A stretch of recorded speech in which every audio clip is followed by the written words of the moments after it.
গৌতম বুদ্ধের সময়কালে সে সময় একজন খুব সুন্দরী নারী ছিলেন। তার নাম যেমন লোকের মুখে মুখে ছিল, তেমনি তার কাছে প্রচুর ধনসম্পত্তি ছিল। সেই সুন্দরী মহিলার নাম ছিল আম্রপালি। সে এতটাই সুন্দরী ছিল যে ধনী ব্যক্তিরা আম্রপালির সঙ্গে সময় কাটানোর জন্য সবসময় তার বাড়ির সামনে সোনার রথ নিয়ে অপেক্ষা করত। এমনকি রাজারাও তার জন্য অপেক্ষা করত। তিনি একজন পতিতা নারী ছিলেন। নিজের শরীরের বিনিময়ে তিনি এত ধনসম্পত্তি অর্জন করেছিলেন যে সে চাইলে একটি বড় রাজ্য কিনে নিতে পারত। কিন্তু এই সুন্দর রূপ ও যৌবনের পিছনে তার মন সবসময় সত্যিকারের ভালোবাসা পাওয়ার জন্য ব্যাকুল ছিল। লোকজন তাকে নগরবধূ বলে ডাকত, যার মানে হলো সারা নগরের বধূ। সেই সময় পতিতা নারীদের নগরবধূ বলা হতো। একদিন আম্রপালি জানালার ধারে দাঁড়িয়েছিলেন। তখন তিনি একজন বৌদ্ধ ভিক্ষুকে দেখতে পায়, যার কাছে পরনের গেরুয়া কাপড় আর হাতে একটি মাটির পাত্র ছাড়া আর কিছুই ছিল না। তবে সেই ভিক্ষুকের চরিত্রে আত্মবিশ্বাস এবং এক আলাদা জ্যোতি ছিল। এই ভিক্ষুকের চরিত্রের তেজ দেখে আম্রপালি মুগ্ধ হয়ে যান। আম্রপালির সাথে সাথে সেই ভিক্ষুককে কাছে যান এবং তাকে নিজের বাড়িতে ভোজনের জন্য আমন্ত্রণ জানান। ভিক্ষুক সেই আমন্ত্রণ স্বীকার করেন আর আম্রপালির বাড়িতে আসেন। ভোজন শেষে আম্রপালি বলে, আর 3 দিন পরে বর্ষাকাল শুরু হবে। আমি আপনাকে আমার বাড়িতে আগামী 4 মাস থাকার নিমন্ত্রণ জানাচ্ছি।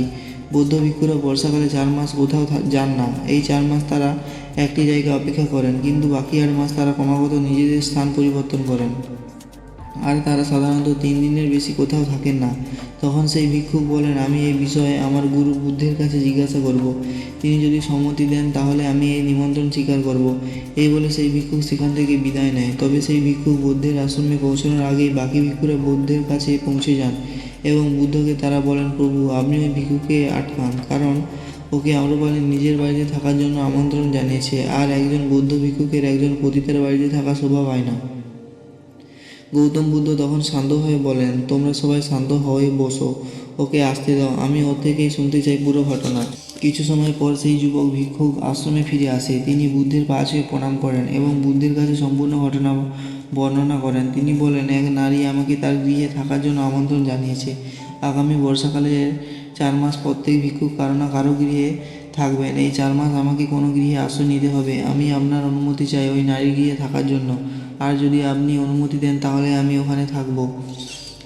তখন বুদ্ধ বলেন, হ্যাঁ তুমি যেতে পারো। ওই কথা শুনে ওখানে থাকা সব ভিক্ষুকরা অবাক হয়ে যায়। তারা কেউ বিশ্বাস করতে পারছিল না যে বুদ্ধ তার শিষ্যকে এক পতিতা নারীর বাড়িতে থাকার অনুমতি দিয়েছেন।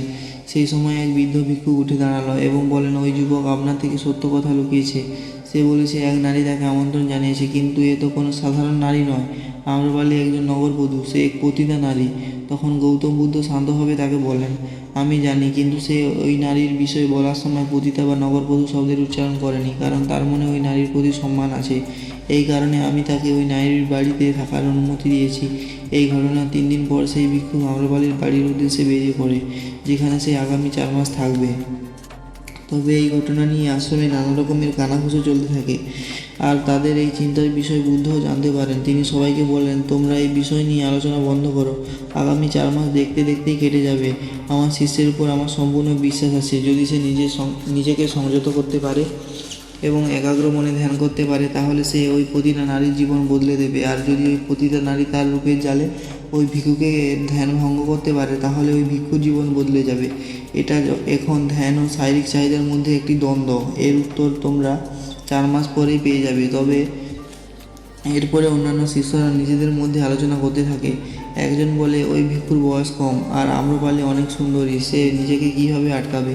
গৌতম বুদ্ধ ওই ভিক্ষুকের উপর ভরসা করে ভুল করলেন। এরপর টানা 4 মাস কেটে যায়। 4 মাস পর সেই ভিক্ষুক আশ্রমে ফিরে আসে। সে বুদ্ধের পা ছুঁয়ে প্রণাম করে। দেখা যায় তার সাথে সেই পতিতা নারী আম্রপালিও এসেছে। আম্রপালি এবার বুদ্ধের পা ছুঁয়ে প্রণাম করেন। তিনি বলেন, হে প্রভু, আমি এই 4 মাস ধরে এই সন্ন্যাসীকে নানাভাবে উত্তেজিত করার চেষ্টা করেছি, তাকে নানা প্রলোভন দেখিয়েছি, কিন্তু আমি বারে ব্যর্থ হয়েছি। উল্টে এই সন্ন্যাসী আমার হৃদয় পরিবর্তন করে দিয়েছে।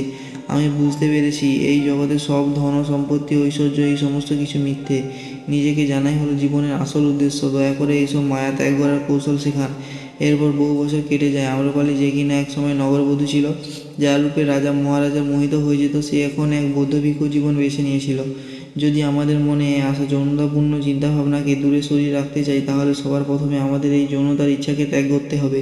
কিন্তু আমরা সেই যৌনতার ইচ্ছা ত্যাগ করার বদলে এই যৌনতার ইচ্ছাকে মনের মধ্যে বাড়তে দিই। আর যেহেতু আমরা আমাদের মনকে নিয়ন্ত্রণ করতে পারি না, তাই এই যৌনতার ইচ্ছা দমন করার জন্য বেশিরভাগ যুবক হস্তমৈথুন করতে শুরু করেন।